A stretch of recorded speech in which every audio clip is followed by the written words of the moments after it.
Hello, everyone. Welcome back to another very special episode of English with Podcasts. I am Emma, and today we are exploring the giant gap between our digital lives and our physical reality. And I am Leo. Hello, Emma, and a big hello to our wonderful listeners joining us from every corner of the globe. You know, Emma, I woke up today feeling quite frustrated. I was scrolling through my feed for just 10 minutes, and suddenly I felt like my life was very small and very boring compared to everyone else. Oh, Leo, I know that feeling so well. It is like a heavy weight on your chest. You see a photo of a friend on a private boat or a cousin eating a 10-course meal, and you look at your own living room and think, why is my life so ordinary? Exactly, that is the trap. We are comparing our Monday morning to someone else's Saturday night. Today, we are going to learn the English you need to talk about these feelings and how to see the truth behind the screen. Let's start with a classic example. Leo, tell the listeners what happened when you actually tried to make a smoothie bowl for yourself. It was a disaster, Emma. I spent 30 minutes trying to cut a mango into the shape of a star. By the time I finished the perfect arrangement, the yogurt was warm, the fruit was brown, and I was late for work. I didn't even enjoy the food because I was too busy trying to find the right lighting. That is the perfect example of losing the moment. You were so focused on the image that you lost the experience of the meal. In English, we call this performative living. Curated is a great word. It makes our lives sound like a museum, but a museum is not a home. You cannot relax in a museum. You are so right. And this leads us to the travel trap. Leo, what did that famous blue lake look like in real life compared to the photos? Oh, it was shocking. On the internet, it looked like a secret paradise, but when I arrived, there were 3 big buses and hundreds of people with selfie sticks. We were all standing in a line just to get one photo without other people in the background. So the photo you posted was a lie. Well, it was a partial truth. I cropped out the other 200 tourists. In the photo, I looked like a lonely explorer. In reality, I was being pushed by a man with an umbrella who wanted my spot. This happens so often with influencers. They go to a beautiful place, but they don't actually see the place. They only see the screen. This creates a lot of pressure for the rest of us. It creates FOMO, Emma, fear of missing out. I see people at music festivals or expensive parties, and I feel like I am missing the best part of life. But remember, Leo, a party is often just loud music and expensive drinks. The reality is often just people standing around looking at their own phones. That is the irony. We go to a social event to be social, but we spend the whole time on social media. We are together, but we are alone. Let's talk about the digital detox. I tried this last weekend. I put my phone in a kitchen drawer and I didn't touch it for 24 hours. 24 hours. I think I would have had a panic attack. What did you do with all that extra time? At first, I was bored. I kept reaching for my pocket, but then I started to notice things. I noticed the way the light hits the trees in my garden. I listened to the birds. I actually finished a whole book in one afternoon. A whole book? I haven't done that in years. I usually read 3 pages and then check my notifications. That's what social media does to our brains. It makes our attention span very short. We want instant gratification. I want to be more mindful. I want to enjoy my burnt toast without feeling bad about it. You know, Emma, I think we should start a real life movement. I love that idea. What would the rules be? Rule number 1, no photos of food until you have taken at least 3 bites. Rule number 2, if you are with a friend, the phones stay in the bag. And rule number 3, no filters on sunset photos. Let the sky be the sky. Those are excellent rules. It's about authenticity. Authenticity means being real and true to yourself. It's hard to be authentic when the world is rewarding us for being perfect. But I noticed that when I post a photo of my messy desk, my friends actually talk to me more. Why do you think that is? Because it makes them feel safe. They think, oh, Leo's life is messy too. I'm not alone. It builds a bridge of empathy. Exactly. Perfection is a wall, but mistakes are a door. When we show our real lives, we let people in. This brings me to my final English secret for today. It's a phrasal verb, to switch off. Oh, I love that one. To switch off can mean to turn off a light, but it also means to stop thinking about work or stress. I need to switch off this weekend. It means I'm going to ignore my emails, put away my phone, and just exist in the real world. Imagine a world without likes for a second, Leo. Imagine you posted a photo and nobody could click a heart. Would you still post it? That's a deep question, Emma.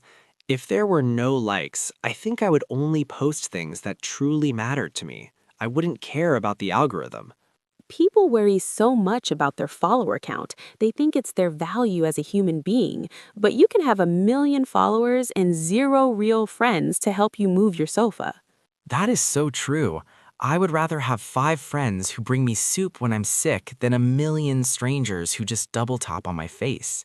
Exactly. And we have to talk about the comparison game with our bodies. It's a huge part of social media reality.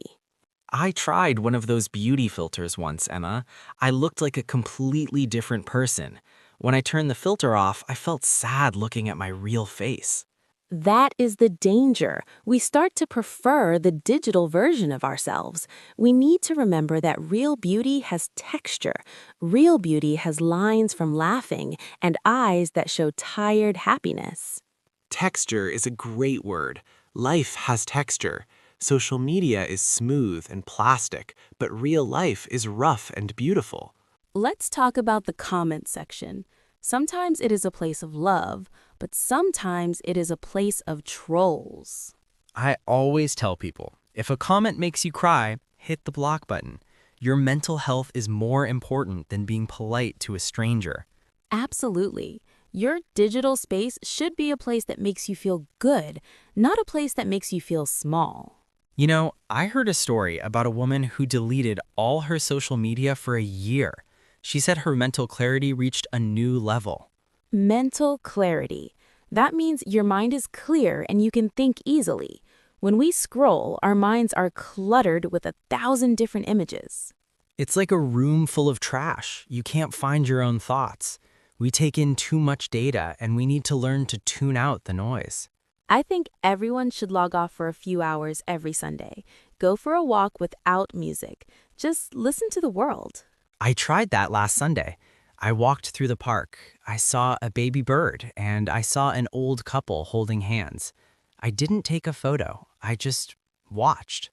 And how did it feel? It felt like I was downloading the memory directly into my heart instead of onto a cloud server. That is a beautiful way to say it, Leo. We are so busy uploading that we forget to live. That is a wonderful goal. But wait, we haven't discussed the cognitive load. Our brains are not designed to process 500 people's lives in 10 minutes. Exactly. In the past, you only knew what your neighbor had for dinner. Now, I know what a stranger in Japan had for lunch and what a celebrity in New York is wearing. It's too much. I definitely have comparisonitis. I need a doctor for my phone habits. But Emma, do you think social media is all bad? No, not at all. It's a tool. It's like a hammer. You can use a hammer to build a house, or you can hit your thumb with it. I have been hitting my thumb for a long time. How can we build a house with it instead? By being intentional. Use it to learn a language like our listeners are doing right now. Use it to find a community of people who share your hobbies, but don't let it use you. Intentional. That means doing something with a clear purpose. Exactly. Before you open an app, ask yourself, why am I doing this? Am I bored? Am I lonely? Or am I looking for specific information? If the answer is I'm bored, then maybe it's better to go for a walk or talk to a real person. Yes. And let's talk about the power of the unseen. Some of the best moments of my life have 0 photos. Me too. My favorite night last summer was a barbecue with my family. We laughed so hard my stomach hurt. I realized the next morning that I didn't take a single picture. And that is why it was so good. You were fully present. You were living in the moment and soaking it in. I think that's a big problem with the scroll, Emra. We're looking for something exciting to happen to someone else while our own life is happening right in front of us. It's like watching a movie of a party instead of going to the party. That's a perfect way to put it. And when we finally go to the party, we spend the whole time thinking about the caption for our photo. We aren't even there emotionally. I've definitely started leaving my phone in the car when I go to dinner with my parents. At first, my hand kept reaching for my pocket. It was like a ghost was calling me. The ghost of notifications. That is your brain looking for a quick hit of dopamine. We are addicted to that little red circle with a number in it. It's true.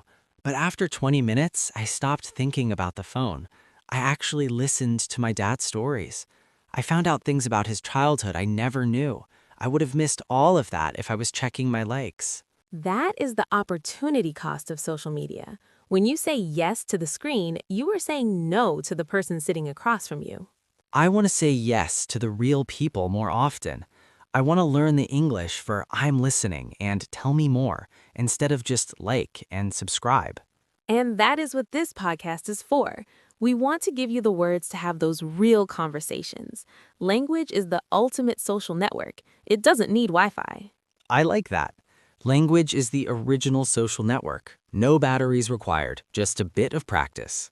Exactly. So for our listeners today, let's talk about the phrase to be present.